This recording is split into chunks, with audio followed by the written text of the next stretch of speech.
Okay, as I said before, I'm going to be switching directions a little bit today. That there, so I'm going to a new set of slides that go. Oh, okay, here comes some of the crew that there. Everyone slept in a little bit this morning, huh? A few of you that there. I'm going to go ahead and get started. You can tell your classmates to watch the video later. I'll get it posted later today.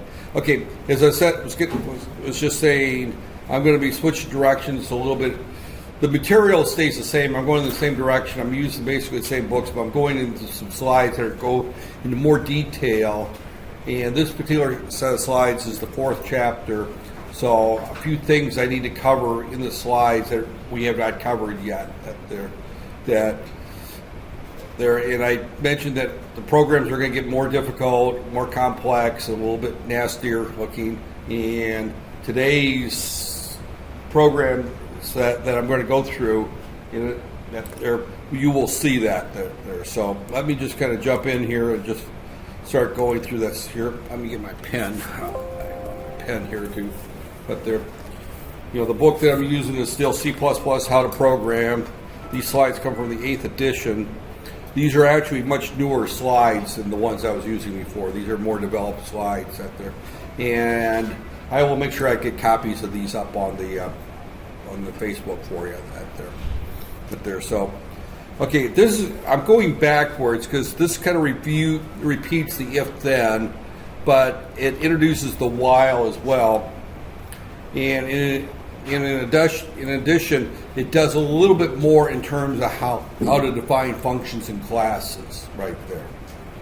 It's not necessarily covered in these slides. You'll find it in the slides that I'll post the entire set. Even though we won't cover all out there, but out there in function declarations. So this is kind of the wrap up of chapter 4 in that textbook that there. But again, the first part of this is review. There, before writing a program, you have to go through and thoroughly understand the problem and plan an approach and write the pseudocode for it. That there, we talked a little bit about that before. This kind of goes into a little bit more detail at the. So an algorithm is a procedure for solving a program. Again, it's like a recipe, a set of instructions. You buy a table at IKEA. It comes with a set of instructions on how to put it together. Sometimes you're clear, sometimes you're not. That there.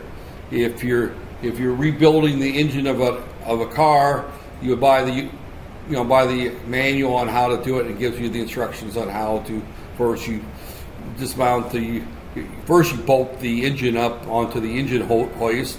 Then you remove the brackets from the engine mounts. Then you raise the engine, move it over, set it on the stand. Step-by-step instructions is what an algorithm is. The actions you're supposed to execute, and just as important as the order, you don't tell them to raise the engine from the engine mount before you disconnect the bolts to the engine mount. That doesn't work very well. You've got your hoist and you're trying to lift that engine up and it's still mounted to the engine mounts. You're going to either break the engine mount or you're going to be raising your car 3-4 inches off the ground or you're going to break the chain, or you're going to break the engine mount or the hoist, but it's not going to work. You have to disconnect it from the engine mount before you So specifying the order is program control. Program control is how we control the order in which we do things. There are certain things that, if you're, say, working on a car, remove air filter cleaner, examine air filter cleaner. If dirty, replace. That if is a program control statement. You look at the air filter. If it's not dirty, why put a new one in? Examine belts. If frayed, replace. And then you go through a series of routines to replace that. There's another sub-program that you have to go through that has the instructions on how to replace the belts, a particular belt on an engine. But the first thing you do is you examine it, and you only replace it if it needs to be replaced. So as we write code, we have if statements that there, and we only do certain things that there. Now, again, certain if statements may have an either or. And I can't think of one off a car, but for example, if male, go to this restroom. If female, go to that restroom. So you may have a sign there that says, if male, turn right. If female, turn left. That they're going to the washroom or the shower room, the locker room at the gym or whatever. Male or female, you have a choice which direction that there. So again, those are program control right there. So this particular chapter that there, pseudocode, we've talked about that before that there. And sorry we started without you that there. So that there. So again, I'm a huge fan of pseudocode. I sit down and before I start writing any code, I just start writing. I sit down with usually I do it in front of a keyboard in a Word document. I start writing down the instructions that there. Now my pseudocode a lot of times will look like basic C code or basic. Matter of fact, my pseudocode looks more like basic than it does C because I tend to write more programs in basic than I do C. And I think I mentioned in this class that 80% of code written for desktop computers is actually done in basic, not C, but 80 to 90% of code written for embedded systems is written in C. Out there. So, all right. We don't bother declaring variables in our pseudocode, but then we have to do that when we start writing that there. So, this is a very basic pseudocode for adding two numbers. Prompt the user to enter the first number, input the number. Prompt the user to enter the second number, input the number, add the two numbers, and then display the result. That's very basic. That there. So the code for that would be a little bit longer, because there you'd have to do the C out, less than, enter first number, colon, space, quote, semicolon, C in, less than, number one, semicolon, and then repeat for number two, and then total is equal to num1 plus num2, and C out, less than,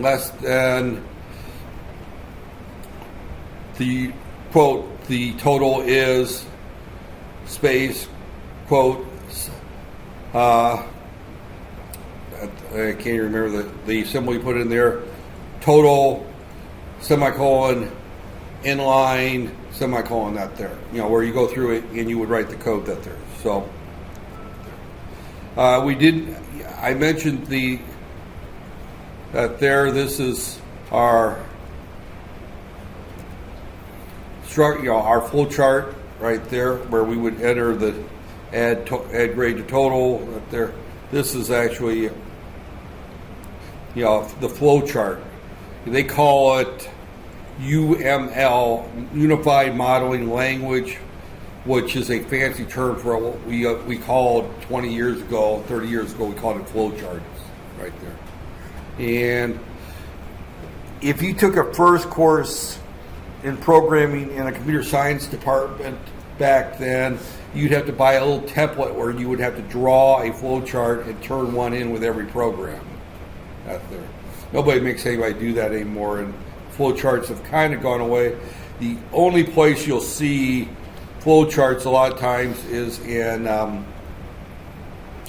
program documentation, that there, or in specification of software. You might see it there for a large program that needs to, that needs to be well documented, and you're doing it for hire. In other words, I'm a company that's is writing code for the military to do a particular operation. The military may require that I have a flow chart as part of the documentation. So I'm not terribly worried about it. I'm going to kind of go through these relatively quickly. Diagram, workflow portion at there. Activity charts is all talking about the flow charting, and as I said, I'm just going to skip through that there. The if then or if else, I keep wanting to use the word the if. We will talk about next week. We'll get into the switch statement right there, which is a different control feature right there. But the if and the if else and the switch, these are selection statements. Allows us to select a particular set of code to execute under certain conditions. The if is either or. If air filter is dirty, replace it. If it's not dirty, do nothing. The if else is do one thing or another. If male, turn right. If female, turn left. Right there. The switch statement allows us to choose between a number of them that there. Enter your age, and you got a bracket of 18 or below, 19 to 23, 23 to, we'll say 35, 35 to 45, and above 45 seems to be what they use here. So anybody over the age of 45 is treated as an old person, right there. So you would assign a age category: young, somewhat young, older, and over the too old. Right there. In other words, you'd have 4 choices of age. In the switch statement, you would do a series of instructions for somebody that's under 18, another set of instructions for if somebody is between 18 and 30 or 25, another set of instructions between 25 and 35, another set of instructions between 35 and 45, and another set of instructions for over 45 right there. So the switch statement means that you have 4 or 5 choices right there, or 20 choices, or 3 choices, but more than 2. If it's only 2 choices, normally you would use the if then, if else right there. Right there. Then we get into looping. We have not talked about looping statements, and today we will introduce the do while, or the while. And there's 3 different types of looping statements. There are the while and the for, right there, and the do while. The major difference is that the do while will always execute the body of the code one time, where the while may not execute it at all, and the for may not execute it at all. Right there. Now, typically you would use the for loop if you want to execute a certain number of times. You would use one of the while loops if you want it to execute until something happens. Right there. And we'll get into that there. So if, else, switch, do, while, and for are all keywords. They're reserved right there. Cannot be used out there. This is the list, and I don't think I gave you the full list. This is part 1 of 2. There's right there. These are all the various keywords that you can't use for variable names right there. And we've only covered some of those here. We talked about the if, we've talked about the int, we just mentioned the do, float I mentioned, and long or that there. Double is mentioned, char, for I just mentioned, unsigned I mentioned, else I mentioned, return I mentioned, void I mentioned, while I've mentioned, sign I've mentioned, switch I just mentioned, bool I've mentioned. So a lot of these I have not mentioned yet, right there. Yeah, that there. On the next page, no, I have not mentioned any of those. So, but these are all the various reserved words. You just can't use them that there. We'll cover most of these right here, right there. So a couple more we'll cover today, actually, right there. So these are all the C++ keywords right there. Okay, each program combines as many of these control as appropriate. That just simply says, you just use them as you need it. These are control statements right there. You can draw the model that there. You normally want to have a single entry and a single exit to most control structures. You go in one place and you go out the same place. Now you may have some where you bail out of the, bail out early for a number of reasons, but normally you want to just have a single input and single output going into any structure right there. Otherwise, your code gets very hard to follow how it's flowing that there, and that shouldn't be an issue in this class because our programs are fairly simple. So, as they get more complex, you don't want to be entering into the middle of a subroutine or in the middle of an if-then-else statement. You have to enter in at the top of the if statement right there. You can't just do a go-to. And one of the keywords that they give here is one called go-to. I have never seen an instructor use that keyword in their class.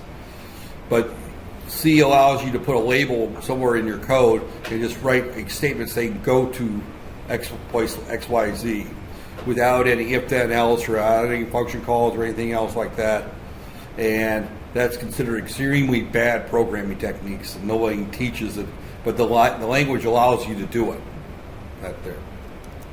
Okay. So any C program can be constructed from only 7 different types of control statements right there. So what this is saying that there is that there's multiple control statements. We only need to know 7 of them. We've covered 2 of them, the if and the if else. Today we're going to cover the while and the do while, I believe. I can't remember. I haven't gone through all the slides but there. We'll cover the switch and the for, I believe, next week. So 2 of these are used for decision making. Those are the ones we covered, if and if else. The other 3 are used for looping in order to execute code multiple times. You do things until we reach the end of a file right there. The if, I'm going to kind of skip over that. We did that already. I think we used it twice, didn't we? That there. We did that with that there. Okay, this is something we've been sloppy on in industrial strength code. Always validate all inputs. We've been very sloppy on that there. And I haven't given you a lot of time. That takes time. But as a typical rule of thumb, you have to validate each and every input and make sure it's legit. So if we enter a student's grade of, say, 60, when we enter that grade, we know that the grade has to be between 0 and 100, and it has to be an integer. So when we do that CN, the next thing we should do is make sure that it is an integer between 0 and 100, right there. We validate that it's a valid type. If someone hits the spacebar and enter, that's not a valid grade. If someone accidentally hits the ER instead of the 34 on the keyboard, that's not a valid grade. The results of our code is not. Now, when we validate the inputs, that doesn't mean we actually check if they're the right input, because we have no idea. The person's entering that information off of a keyboard, we're reading it from a file, we're reading it from an A to D port, or reading it from a sensor somewhere. But all we could do is check to make sure it's within the legal range right there. And but anytime you write any type of code that's industrial strength, when they say industrial strength, good enough to sell, to give to a user to use, that's not there. If you're using this in the lab just to draw some plots or just do some quick calculations, you can skip over that there. But as soon as you start giving this to your grandmother to balance their checkbook with, then you need to be checking to make sure that these are valid inputs right there. Okay, the if, then this is the if selection. If grade is greater than, we've covered that. I'm not going to go through that again. Right there, the if selection. You can also use the type bool. I mentioned that during class, but those slides didn't cover it. But there, bool is evaluated as a positive or zero value integer, in older compilers, doesn't really matter that, just you can use type bool, and we haven't talked about that there. The if else is again the either or situation. We talked a great deal about that there. So if the grade is greater than or equal to 60, then we output passed. Else we output failed, right there. So it's a fairly straightforward. Right there. If male, turn right. If female, turn left. Right there. Right there. There are several levels in indication that we want the indicator code. I talked about that before. And again, this is the either or. You either go to the left or you go to the right. Right there. Right there. The condition right there. Right there. First operand is the condition. The second one true. The second one is if it's false. Right there. Right there. Right there. Place conditional appear in parentheses. That there. In other words, you should always put your conditions in. Matter of fact, compiler that there. And if you have multiples, you put one here, and then the and symbol, one here, the or symbol, another one there. So you would have that double brackets that there. In other words, make it easy to read. So it's all that error prevention right there. This is the multiple cases right there. And again, I think we've gone through that one before. Right there. That there. A performance tip that all they're saying is if you go nested versus, you could do this particular program here as a series of open-ended or if statements without the else's. In other words, what I could have is if grade greater than or equal to 90, and I'm going to say cout passed right there. If grade less than 90 and grade greater than or equal to 80, that there, cout. And this should be A, B, right there. If, in other words, I don't have any else statements in there. I replace the else with the fact that I do a comparison that is between 89 and right there. And I say less than 90 right there. So 90 is not included in that there. So it's got to be between 89 and 80. It's in that range there.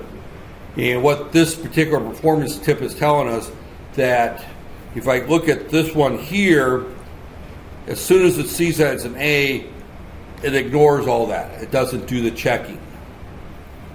If I do this one here, it's got to check this one, then check this one, then check this one. It keeps on checking right there.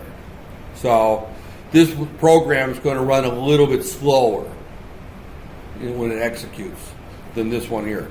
This one looks uglier, that there, because it's got the nested if then else, but this one actually runs faster. Now, this is a side note to C++.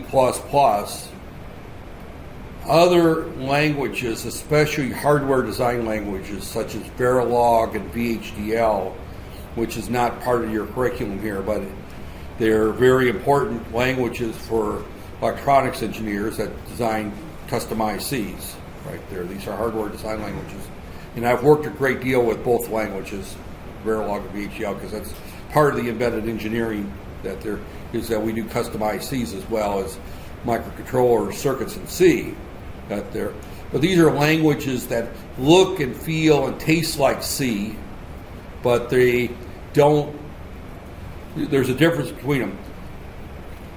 A programming language goes through a compiler, and the compiler then translates that into machine code. that a microprocessor or a microcontroller executes instruction by instruction. A hardware design language takes that language and formulates a series of digital circuits using AND gates and NAND gates and NOR gates and flip-flops and things like that, but it actually designs a hardware circuit that will implement the logic that we place in that there. Hardware design languages have trouble with nested if-then-else statements that are too deep. They just don't like them because of the way that the hardware structure ends up being out there. And you tend to avoid them with hardware design languages. If you're a fortunate person like me that will one day work with a hardware design language for part of a design, and then the next day be writing embedded C code for the same project, it gets confusing when to use nested if-then-else's versus when to use straightforward this style here. So I will tend to go back and forth, even though performance-wise the nested is always quicker. But if you use the nested in VHDL, I've discovered once you get more than about 4 or 5 deep, the compiler crashes. That there. So obviously, the Projectile father and son team, they don't do embedded programming. They do strictly desktop type programming out there. So they have not run into the problem working with VHDL or Verilog, which the nested if-then-else the nested if-else statements gets you in trouble. So they discourage using them, and I've run into situations where I've had to use them out there. So again, you would test the cases you're going to be likely to be true at the beginning, because the idea is if you want your code to run fast, you want it to drop out of that nested if-else statement as quickly as possible, right there. So that's not a huge issue today because our compilers or our processors are so fast and so quick that we don't really have to optimize our code very well. And the other thing is we're using a shareware version or an open source compiler here that isn't very good. But if you're using Visual Studio, for example, the latest version of Visual Studio, those are optimizing compilers. And those compilers will take the code that you write and will clean it up and make it as fast as possible, whether you wanted to or not. I've had problems with optimizing compilers, making my code too quick in places where I wanted some delays right there. So I've had to go through and fool the compiler in order to have it not rip out blocks of code that I wanted it to execute right there. So there. And here again, this is a double selection. This is here if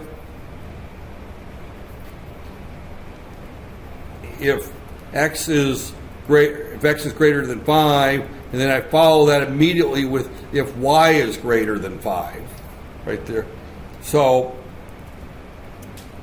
right there. Now, I don't like this particular piece of code because it's not clear to me where this else goes. Does this else follow this one, or does this else go back to that one there? He's only got one else right there. So we'll always associate an else with the immediately preceding if unless told to do so with bracket. So what this is saying is that this particular one right here, it's going to associate it with that one right here, although the programmer intended for it to go on the top right there. So this is the dangling else statement right there. To get around this problem, you would put a bracket here, and then you'd put another bracket here, right there. So you'd have to put the brackets in there. But this is a true programming error The compiler won't catch it, but it's very unclear where this else goes to. If I look at the code, I see x is less than or equal to 5. The programmer intends for it to go here. But the compiler will always associate an else with the immediately preceding f, unless told otherwise. So the compiler is going to go to here. So that's a programming error with the if-then else.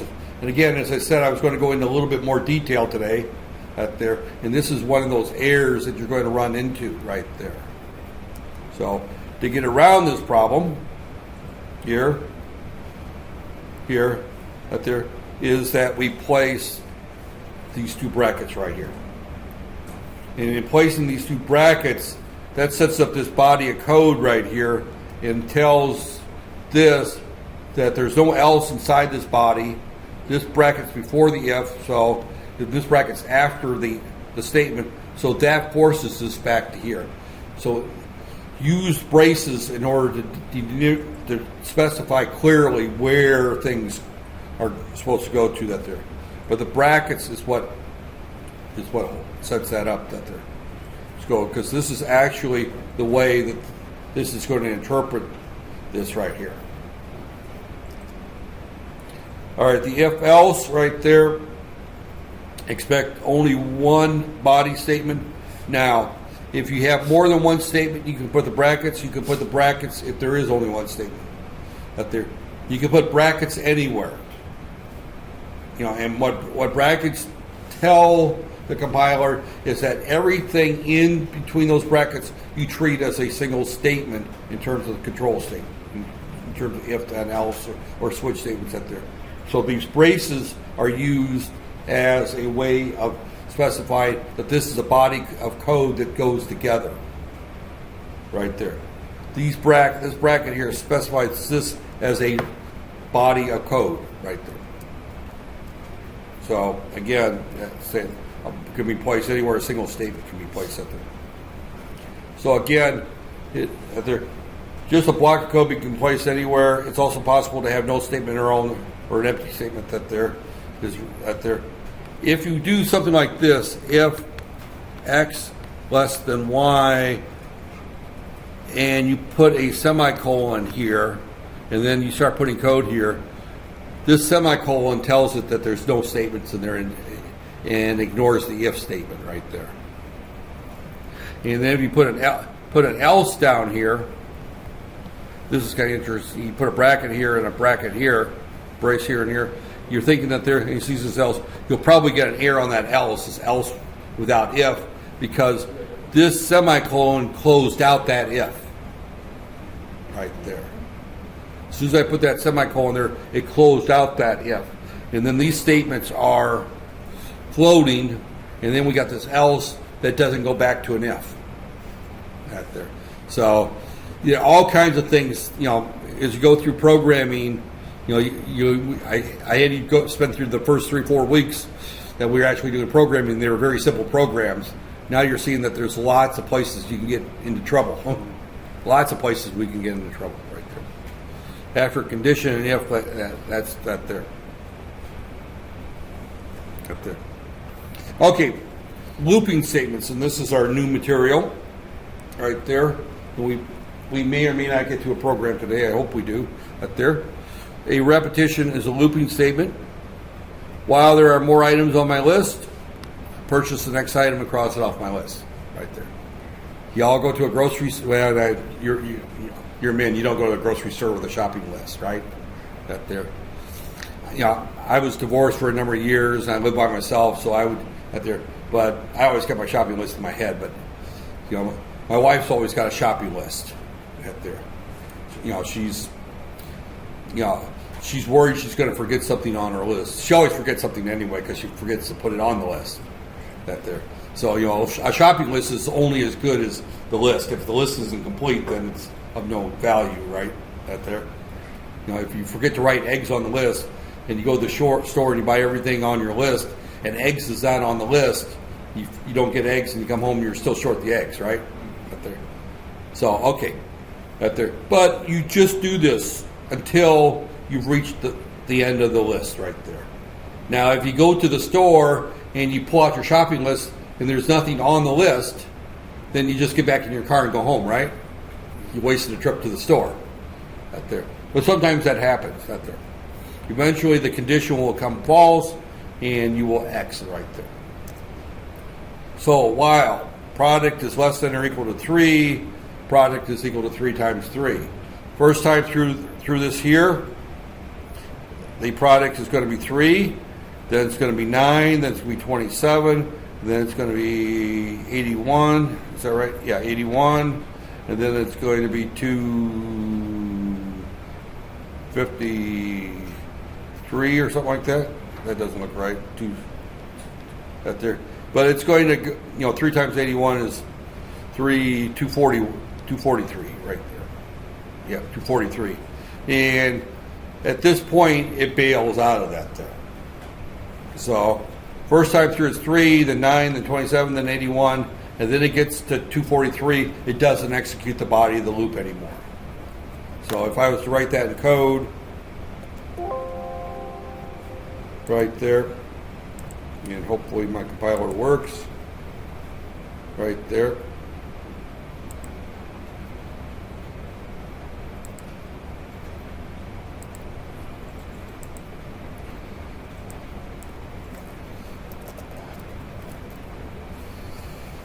I don't know where this is going to place it, but I don't care. Place it in inventory.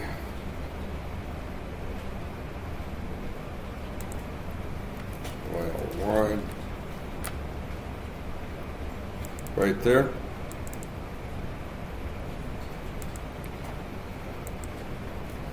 That's CPP. Right there, and it's got all that other stuff that there. Actually, I'm going to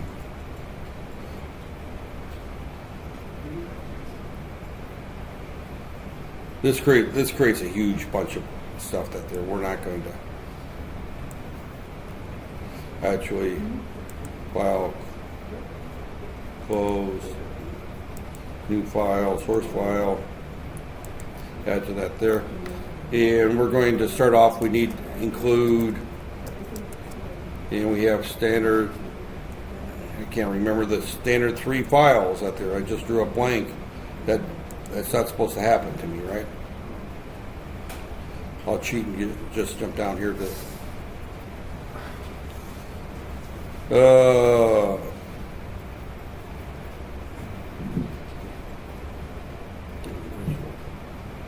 one here that right there. Okay. Include string. Oh, here they go. Include IO stream and IO manipulate. IO stream. Right there.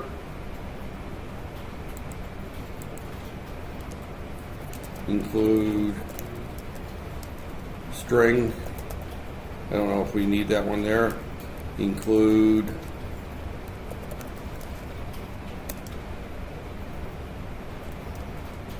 IO. Is that right? That doesn't look right.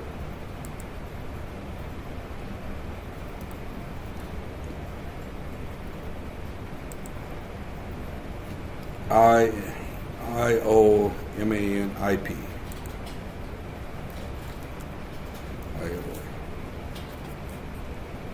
Right there.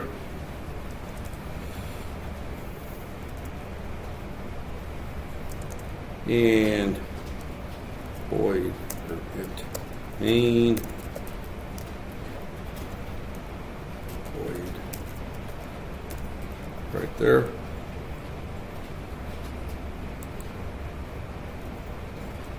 Right there. Let's do a save as.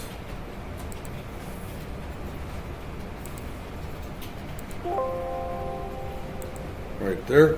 And then we're going to go through here and we're going to say, right here, we're going to, and again, I'm going back to our code that we were last working on, right there.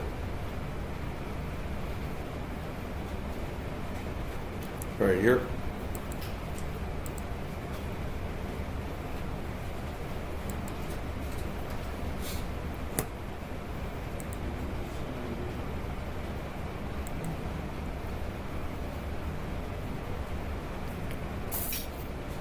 Right there, that's our code that we start with that there.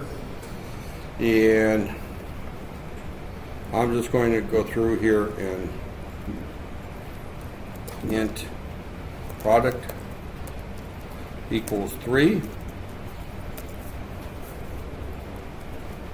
And then I'm going to say while product less than or equal to 100, right there. Now I'm going to put this in a bracket because I want to do two things right here. The first thing I want to do is I want to say product is equal to product times 3, right there. And then I want to do a I out or a C out right there. And we're going to do product right there, and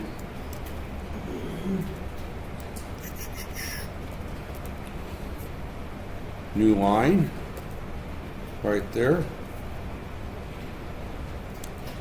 and end line right there.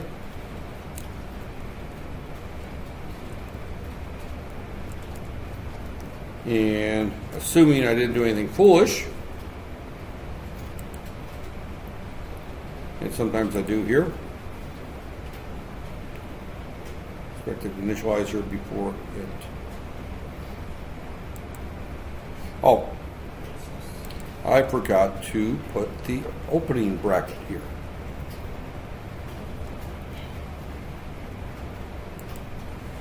Right there.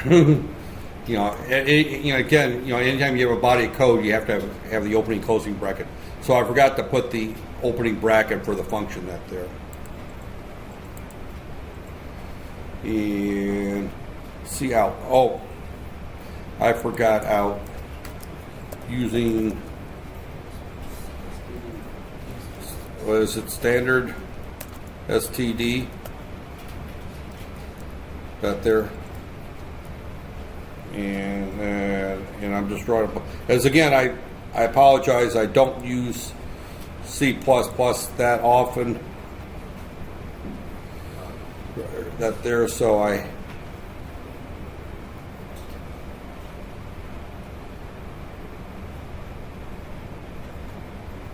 have to remember using standard namespace STD.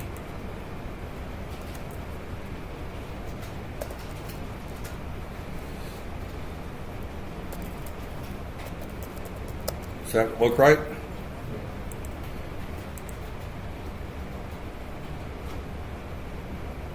Right there. It compiled.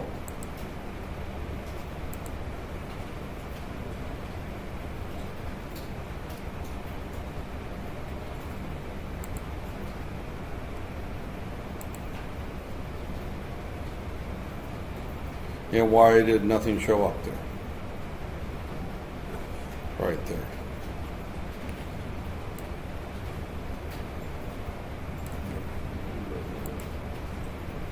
Let me stop my program, my slideshow. That may be.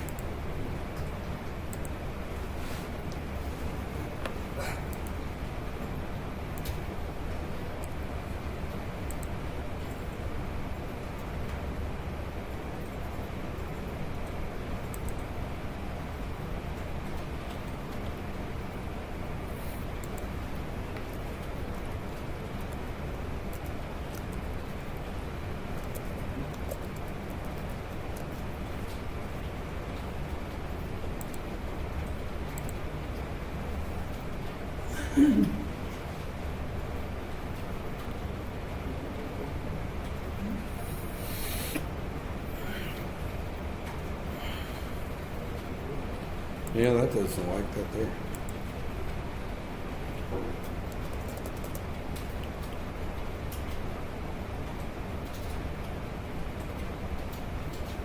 All I want to do is just stop that there.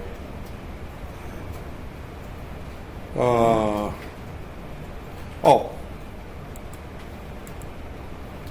I'm going the wrong direction. Right there. Okay.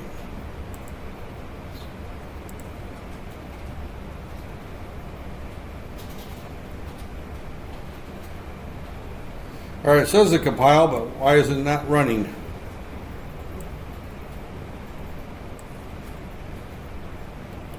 Right there. That is driving me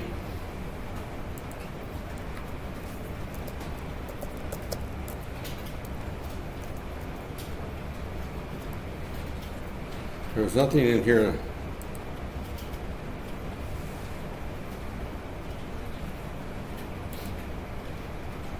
Oh, it just goes to crash. Right there. All right. Why? What is going on with this compiler? Does anybody else get this to work?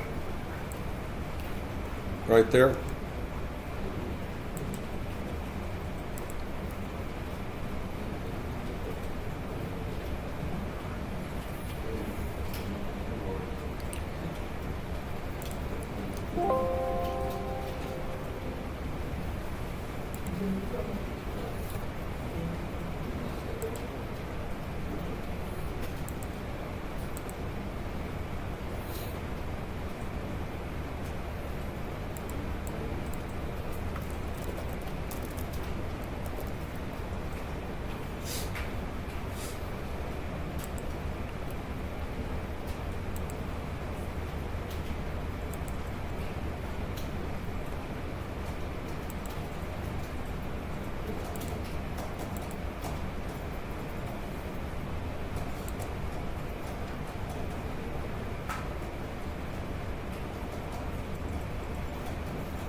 Right there.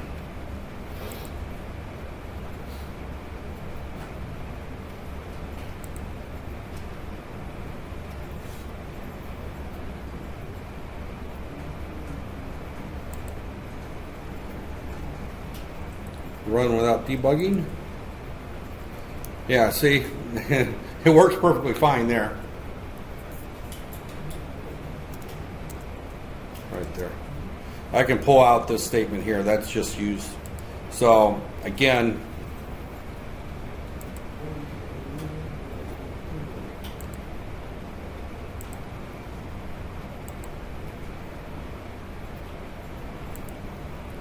right there, it works perfectly fine. Right there, right there. So I think you can see why I like the Visual Studio better than I do that there. But I'm going to leave this up there. Try this and see if you can get that to work up there. Right there. Again. And if I change this to a 2,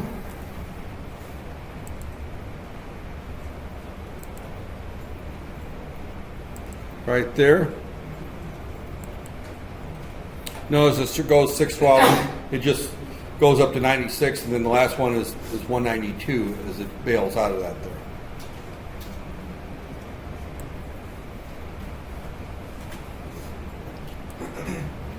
Now, if we change this to a do while, it does the check at the end. But I don't know why mine is not working in the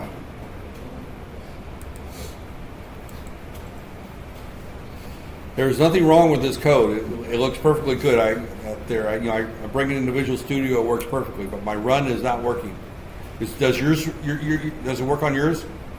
So there's nothing wrong with the code. It's just that my version of the compiler just seems to be flaky, and it could be because I'm running Windows 10. So when I run sample code, I'll probably just go to the Visual Studio because it works cleanly right there, and you get the same result. right? You got that there. So now one change I'm going to make there is I'm going to take this line here and I'm going to cut that. And I'm going to put that at the end right here.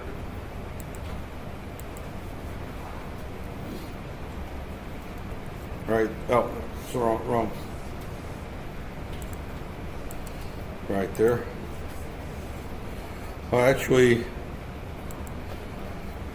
I'm going to put that at the end while product. Actually, I'm not going to do it on this one because we know this one doesn't work. Down here, I'm going to put this at the end while product less than equal to 100 right there. Put a semicolon at the end of that and replace this with a do. I'll go through the slides here. Right. And again, just automatically put that right there. So what changes on this particular one in view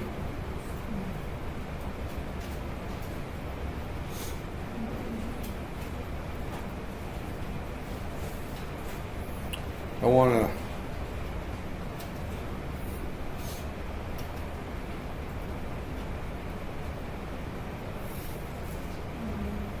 tools options environment general light fonts and color.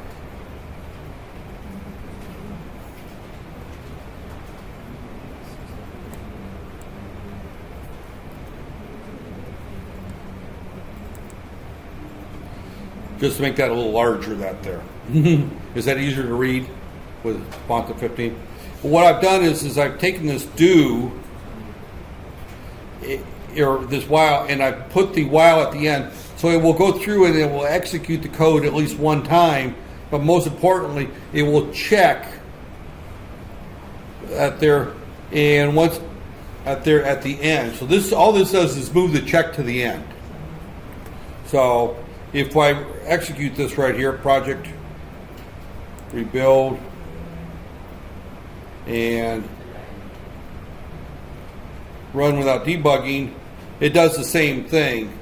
But the difference would be is if I start this at 300, for example, and I run this,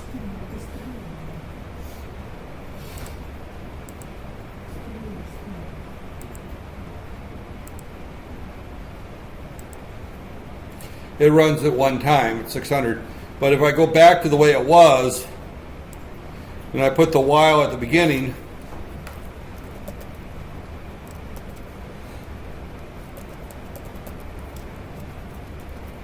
right there, and of course I take this out at the end here, right there, and this is the way it was when I run it. Notice that it does not execute the body of code at all. But when I put it at the end, it executes the body of code one time. Right there. Other than that, they perform exactly the same. But you see, because I started at 300, if I started this at 1, right there, you'll see it starts, 2, 4, right there. Again, and it might make some sense if I cut that.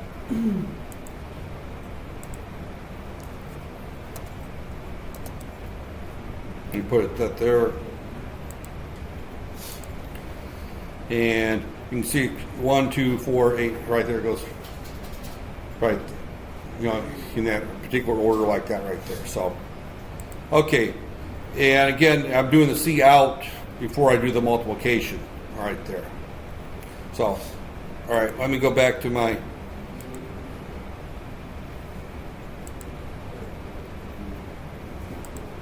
right there. So that's how the while loops right there. And Right there. So, performance tip, if you have a body of code and you're running a loop many times, a small improvement within that loop will be a big improvement in your program overall. Because keep in mind, some of these loops can execute millions of times within the body of a code right there. So, it's a little noisy. This is a long section of how to formulate algorithms. Right there.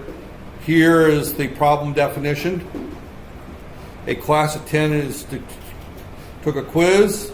The grades are 0 to 100. Calculate and display the results that they're. Now this particular example, and I'm going to probably spend the next 15 minutes on this example, and I'll probably let go, is including a lot of stuff we have not done yet. So it's going to take me some time to go through this example right there. But right there. So, but again, we're going to use a counter. Now, in this particular case, we know that there are 10 students. So we can use a for loop or we can use a while loop with a counter, either one. I would probably use a for loop. He probably uses a while loop. I really didn't look at his solution yet. So, counter control loop to input the grades, uses a counter. Keep track of how many times we go through the loop right there. So this is called a definite repetition because we know how many times we're going to go through the loop. If you have an unknown number of times you're going to go through the loop, you almost always use a do or a while do. Right there. Or a do while or a while. Right there. Get those straight right there. This is, I think I mentioned that before, the most difficult problem or solving a problem on a computer is developing the algorithm. Probably the most difficult part of the problem is identifying what the problem is and what your inputs are, your outputs are, and how they're related to each other. Because whenever we look at we've got a series of inputs right there, inputs right there, and then we got some outputs right there. They go from here to here. So somewhere in here you have to figure out what you need to get those outputs. So that's our algorithm right there. Our inputs, if we're baking a cake, is flour, eggs, milk, blah, blah, blah, blah. Our output, one delicious cake. And then here you've got a series of instructions. How do you go from a handful of ingredients on your countertop to our cake right there. So how do you come up with that there? And that is always the most difficult. If you want to make roti canai's got basically three things in it, right? Flour, water, and ghee. Is there anything else that goes in roti canai? Is there? You got roti tallor, but roti canai I think is just flour and maybe some salt, right? That's about it, right? But yet you can go to two people that sell roti canai and it's completely different. Granted, the curry or the dal or whatever else is going to be different, but two people that make roti canai, one person's it's nice and crispy and delicious and tastes wonderful, and if I made it, it would taste like shoe leather. So, but and the difference is these instructions and and how well they're followed. Now, two people can follow the same set of instructions, and they're going to follow them slightly different. The difference is the computer is going to follow the directions exactly the same way every time. And I don't care whether it's your computer or my computer, it's going to follow the directions exactly the way that we give them. Where the roti canai vendors, everybody's got their own little technique of spreading that out and how much ghee they put in there and rub it into the product. So it's going to give it a completely different taste. Computer programming is a little bit different. Once you have these instructions correct, the program is going to work correctly every time. So this here is, and I already said that my guess is that he's going to use a while loop, and he did right there. is we set the total equal to 0, we set the grade counter equal to 0. While the grade counter is less than or equal to 10, we prompt the user to enter the next grade, we input the grade, we add it to the total, and we add 1 to the grade counter right there. So we completed entering 1 grade. That there. Once we get to 10, we have our total. So then we calculate the average divided by 10, and then we print the average out right there. So this is a fairly straightforward algorithm. Now the solution that he gives is ugly, that there, because he's doing all the things that desktop computer programmers do. I've skipped all that and I've gone to the easy solution that there, since I'm using the more complete slides that are up to date. Now I have to go through and explain the rest of the mess that is in here. And it is a mess right there. So again, that there, oh, he's got some other stuff. Total, that there, the counter, he's got a couple variables that there, he just explains that there. Okay. The first thing he's doing here is, and this is missing some other stuff that there, is he's defining the class for gradebook. We have not talked about defining a class yet. Right there. But everything that belongs to gradebook is defined within this class right there. And gradebook is our program. We could skip this step right there, but since it's in the slides, I'm going to talk about that there. Right there. The first thing is we're going to have the name of the program is gradebook, initializes the course name. We have a void, a function called set course name right there. We have a string, which is get course name, retrieve the course name. That's out there. We have display message. That's a function. Determine class average. That's a function right there. And course name is a string within the function that there. That's private. That's only within the function. But this is what's seen outside the function right there. And these are various, function, gradebook. That is the, is the name of our program, essentially name of our class, and it's going to receive internally. It's going to have a string attached to it. It's got 3 functions. These are the functions that are in that there. Get course name is going to return a function, or return a string, it's a standard type. These 2 return void. So we're going to declare 3 functions. Now a function has typically, when you declare it, has the type of the function, what it returns, the name of the function name right there, and any variables it receives right there. And there may be 2, 3, or none. None of our functions receive any variables. So that's why you got the empty bracket there. This function right here is going to return a string right there. Right there. So again, we've got another one, set course name. That's another function that receives a string and sets the course name to that there. Now that makes a little bit more sense when we look at it there. There's our 3 basic lines up there. Now, this all goes into a file called gradebook.h. So that's a separate file than our program. Now, we could do this program without doing all this stuff. That there. And we've been doing them without doing all this stuff. But this is the way that the big boys do their programs out there. Our quick and dirty, we could skip that there. And I would probably say, you're probably not going to have time to do this one, but we'll look at it right there. But this particular one has got 2 files right there.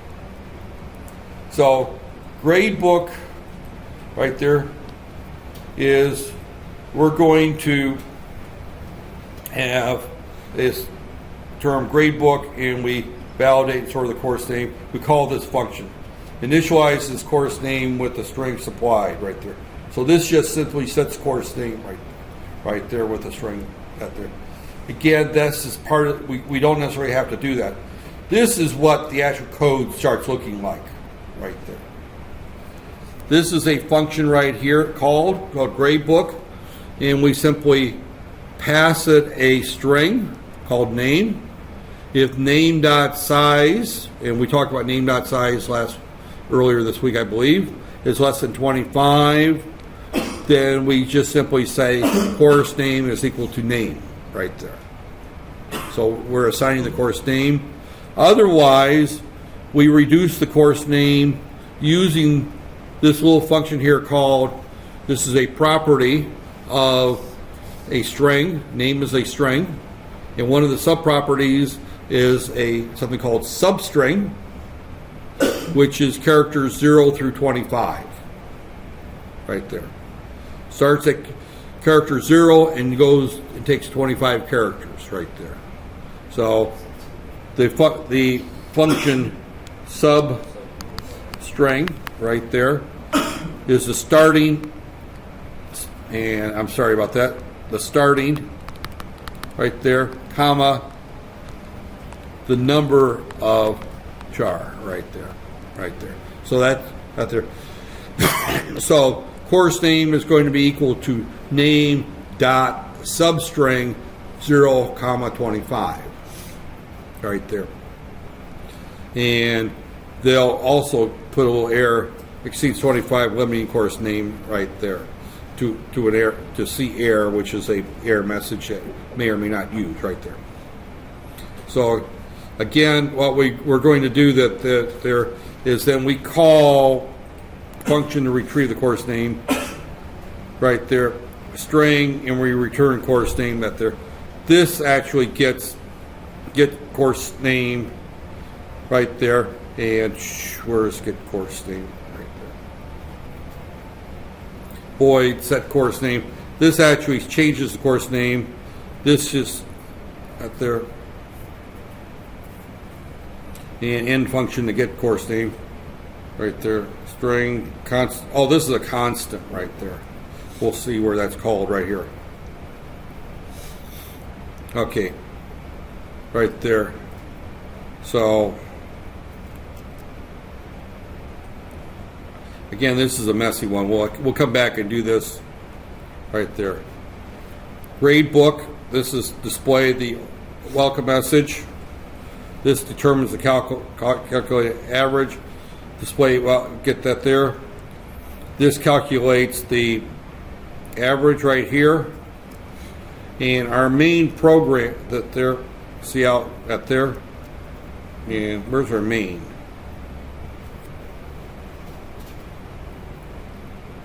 We're missing main here. That's our .h file right there. Again, this is an ugly one right there. This is ugly void right there, because I'm not seeing the calls. We're missing something here. This is grade book. This is determine class average. See, again, this is the class, and this is the name of the function within the class. This is the class, the name of the function, display image right there, right there. And right there, determine class average. We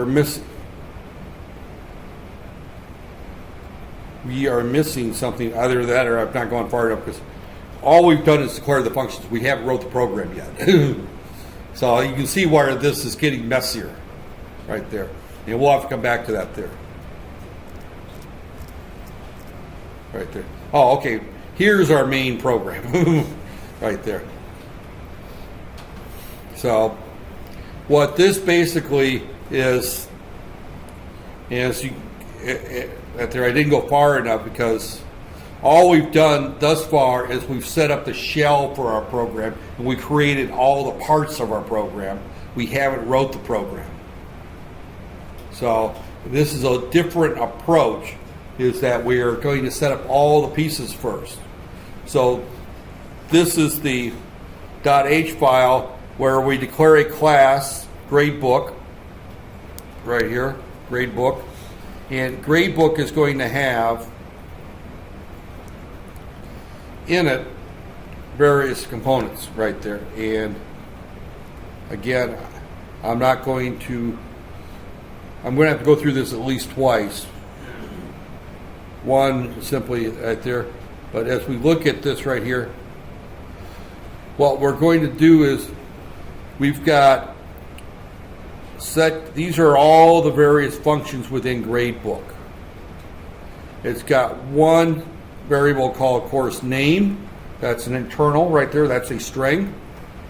It's also got gradebook, which initializes the gradebook, and it's going to receive the string, which is the name of the gradebook, because that's what we're going to call when we set up this class right there. Right there. It's got the function set course name. It's got a string, another function called get course name right there. It's got another one, display message, determine class average. So it's got a few functions right there. So we got some functions right there. These are all of our functions right there. This right here is validate and sets up the course name. This is our constructor, they call that. So we call gradebook and we pass it a course name right there. So right there, and we'll see that in a second. Set course name, we validate and store the course name right there. Here's our function called set course name. That's where we go through, and that's our function to shorten our course name to 25 characters. We have another function called get course name that just simply returns the string for course name right there, and that's a constant. And then we've got our display message. That's another function that's just welcome. This is the bulk of our code right here that does the calculation. Right there, follows the algorithm.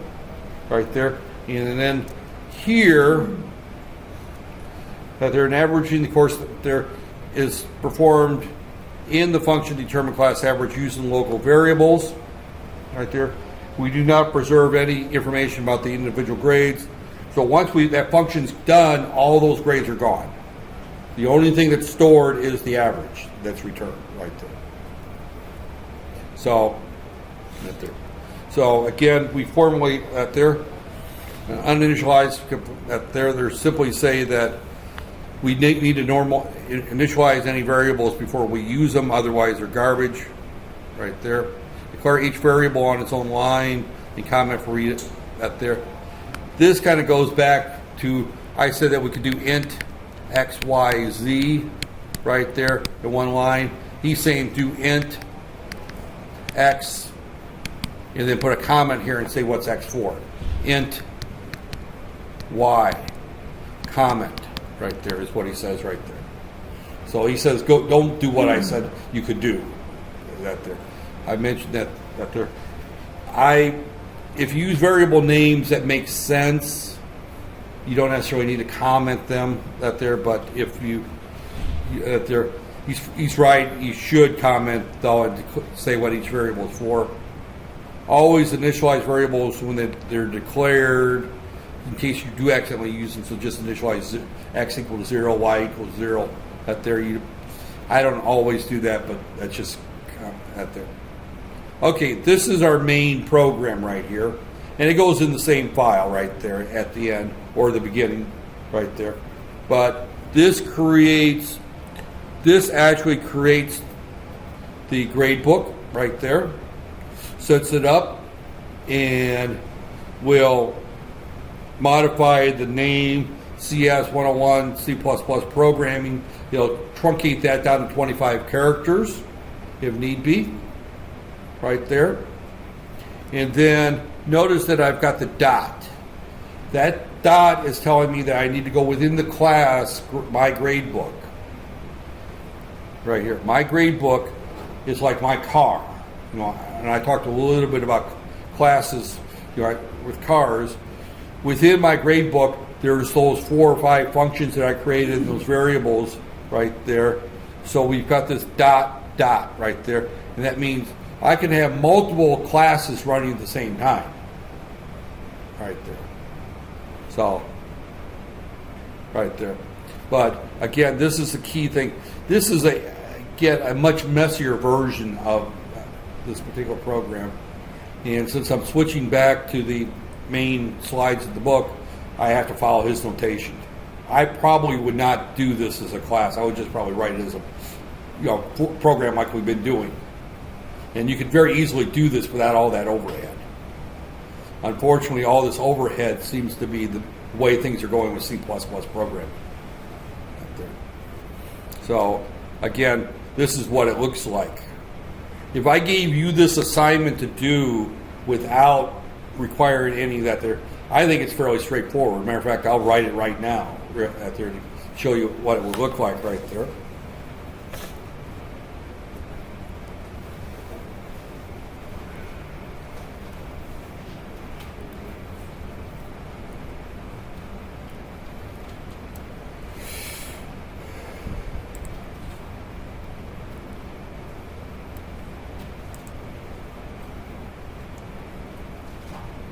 Right there. Visual Studio. And we're going to do a new project. 32, we're going to call this Grade Book. And again, I'm going to do this without all that other garbage right there.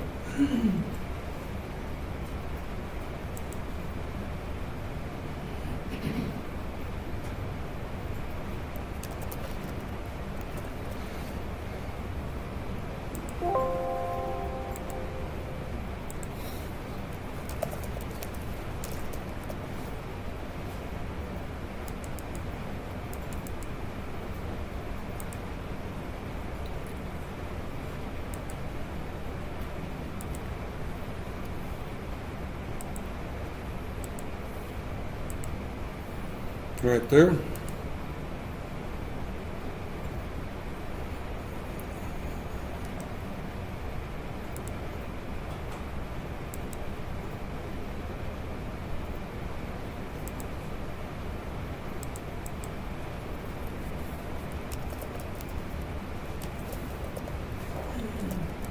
Right there. Again, we need to do our include and stream.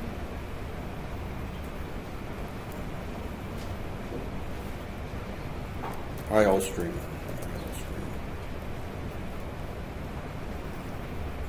Right there.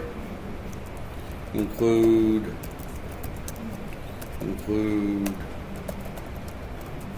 string. I'm just right there.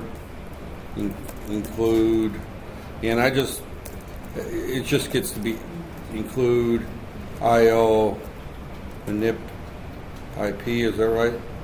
No.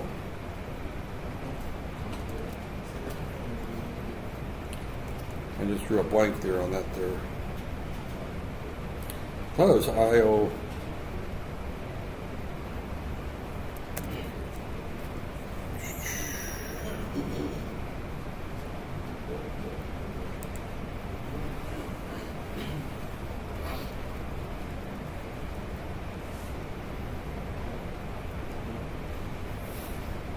IO stream, well, I guess namespace standard, okay.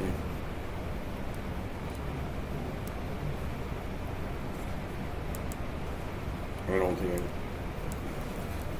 I'm using namespace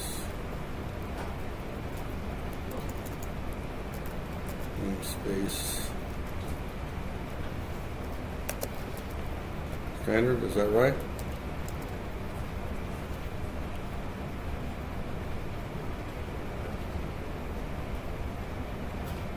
Yep, that's right. Okay. Not there. So, again, I'm just going to write this as a single program. Int main. Right there.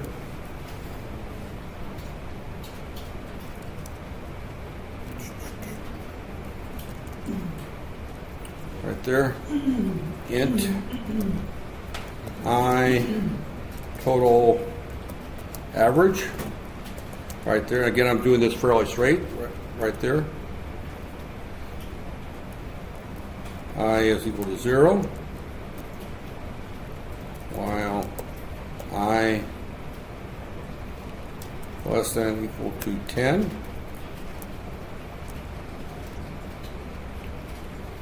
Open bracket. And I would say I plus plus. And that, by the way, is a I plus plus is another way of saying I is equal to I plus 1 right there. That's a very common one out there. That's one I do use out there. I plus plus, and we would say C out, enter student grade right there. CN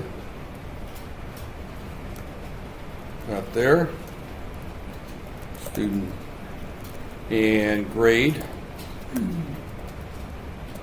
right there, total, and I'll use it plus equal grade. Now I didn't declare grade right there, and that's it right there. That's all that goes inside that there, right there.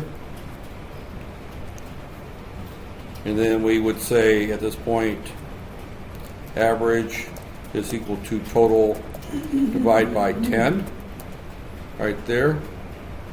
And then we would say C out, the total is right there, total, inlined, right there. Actually, I want to do a slash in here.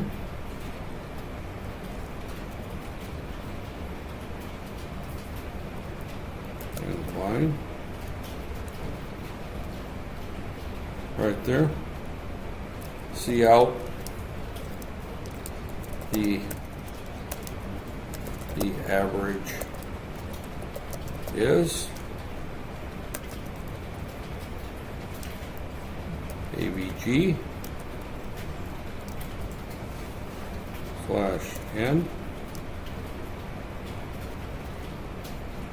and this has got an error in there.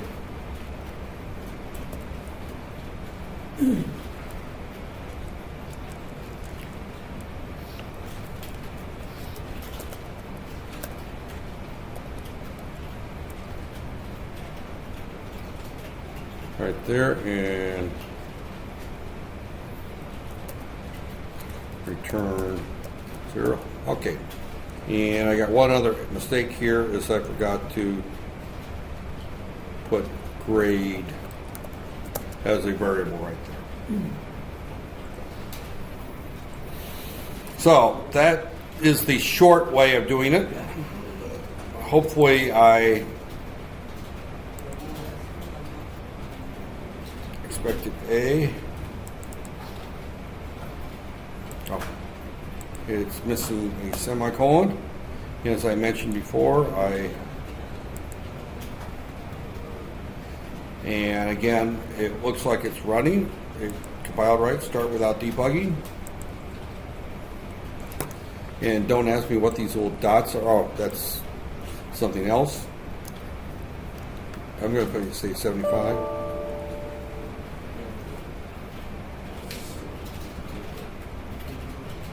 Oh,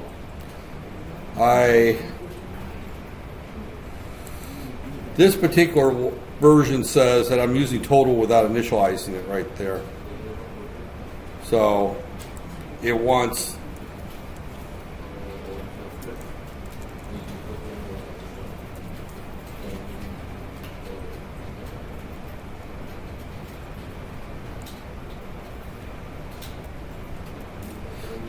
that in there.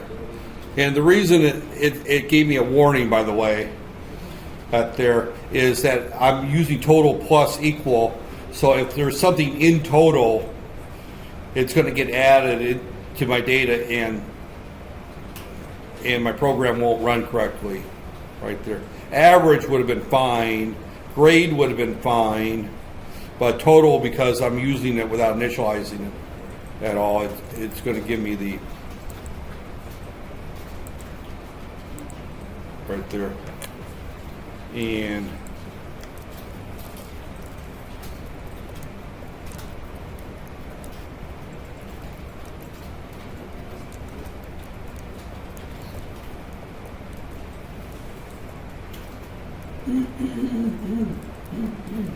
and here we go. And that's the way the program works without all that garbage. That there, all that garbage is really unnecessary out there. But since it's in the slides, I went through it. But I'm more concerned about covering the program without the garbage. Right there. So I'll let you go through and do this particular one. You see it work that there. That there. Again, that's the entire program right there. Those, those 3 lines, but starting with main, this is everything right there. So, right there. But that's the while loop. We haven't got into that there. Anything else? I'll stop talking and let you at least go through and get there. I think it's good that you do at least one program in each class period. That there. Yeah. That there. So, and I'm going to stop recording at that point.